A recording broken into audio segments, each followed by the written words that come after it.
সাইদুর রহমান আপনি লিখেছেন, ট্রেনের মুখোমুখি সংঘর্ষের ঘটনার পর ঢাকা থেকে খুলনা রেল যোগাযোগ বন্ধ হয়ে যায়। এতে ভোগান্তিতে পড়েন ট্রেন যাত্রীরা।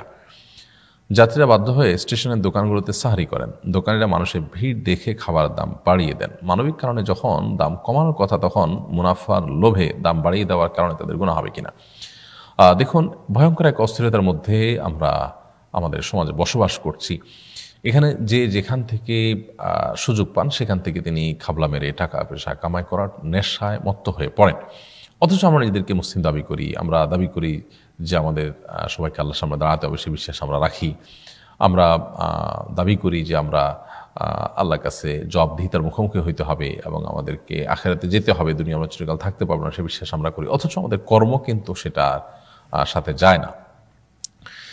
এবং এর আরেকটা বড় কারণ হলো যে আমরা যারা কোরআন হাদিসের কথা বা ইসলামের কথা মানুষকে বলি, আমরা আসলে ইসলামের পরিপূর্ণ রূপটা মানুষের সামনে তুলে ধরতে পারিনি। আমরা মানুষকে ইসলামের যে ধারণা দিয়েছি তাতে মানুষ হয়তো মনে করেন ইসলাম হলো ইবাদত সর্বস্ব কিছু কর্মকাণ্ড আপনার কেন্দ্রিক ধর্ম, অর্থাৎ নামাজ রোজা করলাম, এর মাধ্যমে আমার ধর্ম পালন হয়ে গেল, ইসলাম চর্চা হয়ে গেল। মূলত ইসলাম যে শুধুমাত্র এই ইবাদত সর্বস্ব কয়েকটি কর্মকাণ্ডের নাম নয়, বরং ইসলাম যে কমপ্লিট কোড অফ লাইফ। বিশেষ করে এখানে মানুষের অধিকারের ব্যাপারটাকে ইসলাম অনেক গুরুত্বের সাথে দেখেছে, সে বিষয়টি আমরা সাধারণ মানুষকে বোঝাতে সক্ষম হইনি।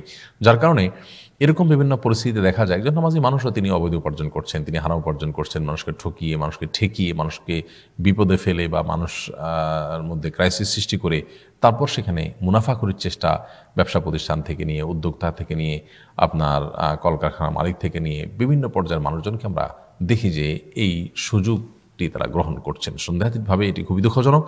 এটি আমাদের নামে মাত্র মুসলিম হওয়ার প্রমাণ ছাড়া আর কিছু নয়।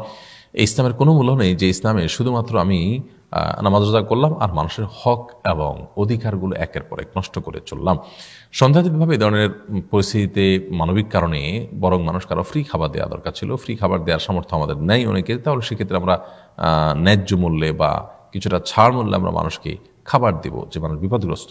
সেখানে বিপদগ্রস্ত মানুষদের বিপদ দেখে আমি সেখানে আরও বেশি মুনাফা করার চিন্তা করা, চেষ্টা করা, এটা কোনো মুসলমানের কাজ অন্তত হতে পারে না। বাট আমরা অনেকে নিজেকে মুসলমান দাবি করি, কাজগুলো করছি। আল্লাহ তাআলা আমাদের সবাইকে সত্যিকারের মুসলমান হওয়ার তৌফিক দান করুন এবং এই সমস্ত অন্যায় অনাচার থেকে বেঁচে থাকার তৌফিক দান করুন। নাহিদুল